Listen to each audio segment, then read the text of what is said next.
if a person does not pray but the mandatory prayers, that is perfectly valid. And he's not committing a sin, but he's missing a huge reward, especially when you know that our prayer is full of drawbacks and shortcomings, insufficiencies. So there comes the sunnah to complement any drawback that happened in the fard.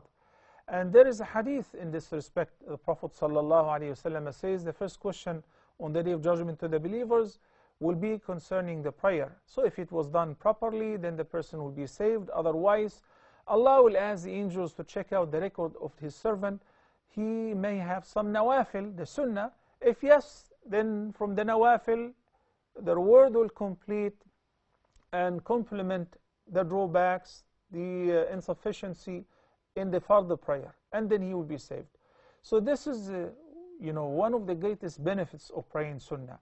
Also, the Almighty Allah says that nothing my servant can do to come close to me better than fulfilling what I ordained upon him, the faridah.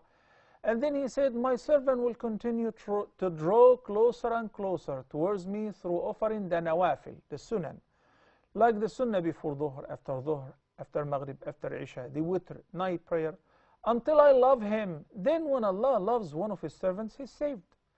He becomes completely covered by Allah subhanahu wa ta'ala. So, but if a person doesn't pray the sunnah, it's valid.